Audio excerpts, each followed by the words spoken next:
السلام علیکم جی، welcome back. آج ہم پڑھیں گے مغربی تنقید، اور مغربی تنقید کے اندر سب سے پہلے جو ہے ارسطوٹل یعنی کہ ارسطو کے بارے میں پڑھیں گے۔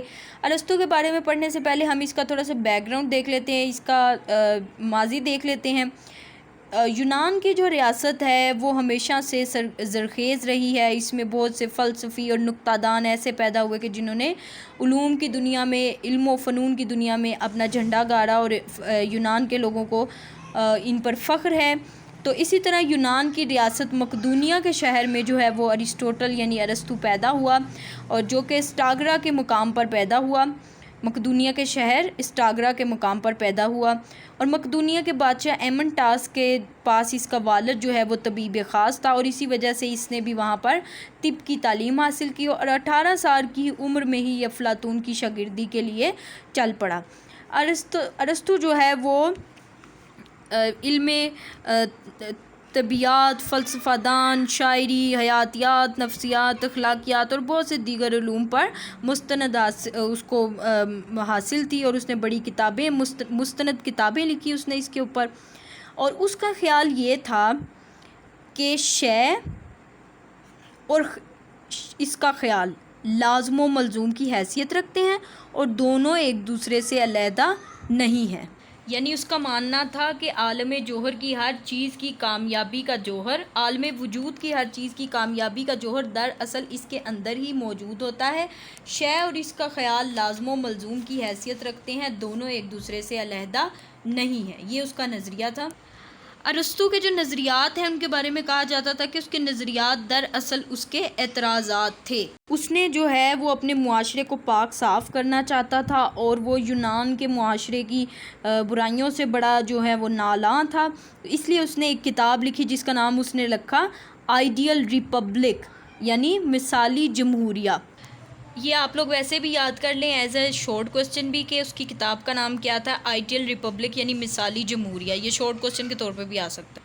اب چونکہ میں پہلے ہی بتا چکی ہوں کہ افلاطون جو ہے اس کے نظریات دراصل اعتراضات ہی تھے۔ اب وہ افلاطون کا شاگرد رہ چکا تھا ارسطو، تو اس وجہ سے افلاطون جو تھا وہ کہتا تھا شاعر جو ہیں وہ مجنوں ہیں، پاگل ہیں، دیوانے ہیں، ان کے اوپر کسی جن کا سایہ ہے۔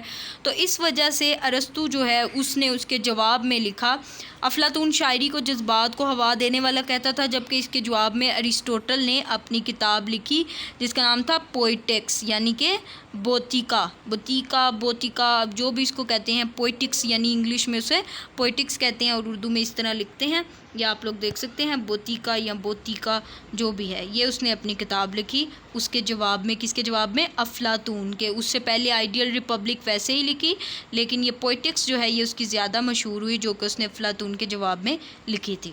افلاطون کا ماننا تھا کہ یہ دنیا جو ہے وہ اصل ہے، اور پوئٹری جو ہے وہ اس اصل کی نقل ہے۔ تو اس وجہ سے پوئٹری کا اس کا خیال تھا کہ وہ عالم مثال کا قائل تھا، اور دنیا کو عالم خیال کہتا تھا، اور شاعری چونکہ اس دنیا کا عکس ہے اس لیے وہ اسے نقل کی نقل قرار دیتا تھا۔ شاعری کو وہ نقل کی نقل قرار دیتا تھا، شاعری کو وہ نقل کی نقل قرار دیتا تھا۔ افلاطون کا یہ ماننا تھا کہ شاعری جو ہے وہ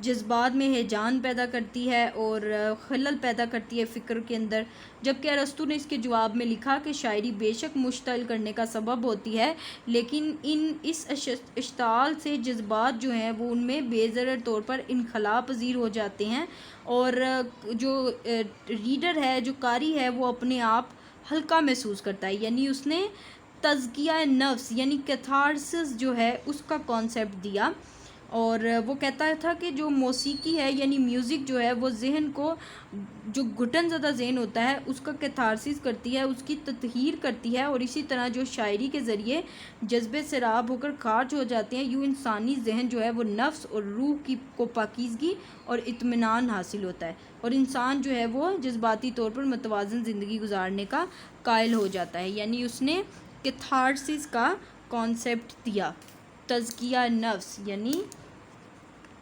ارسطو نے تزکیہ نفس یعنی کیتھارسس کا کانسیپٹ دیا۔ ارسطوٹل کا کہنا تھا کہ یہ دنیا جو ہے یہ حقیقت ہے، کسی کا عکس نہیں، مگر شاعری جو ہے وہ اس عکس کی نقل ہے، تو شاعری اصل کی نقل ہوئی۔ وہی میں نے جو پہلے بات بتائی کہ this world is real and poetry is copy of this world, یعنی نقل کی نقل پوئٹری کہلائی۔ لیکن ساتھ میں کہنے لگا کہ شاعری سے اجتماعی اور انفرادی زندگی کو سنوارا جا سکتا ہے، جمالیات اور اخلاقیات میں فرق کیا جا سکتا ہے، اس کے لیے نظم کا اچھا ہونا یعنی دراصل اس کا حسین ہونا ضروری ہے، اور یہ ایک جمالیاتی خوبی ہے۔ ارسطو نے نظریہ تزکیہ نفس یعنی کیتھارسس کا کانسیپٹ پیش کیا۔ اب یہ ہم اگلی ویڈیو کے اندر پڑھیں گے کہ کیتھارسس کے کانسیپٹ میں اس نے کیا کہا اور مزید ارسطو نے اپنے نظریات میں کیا کہا۔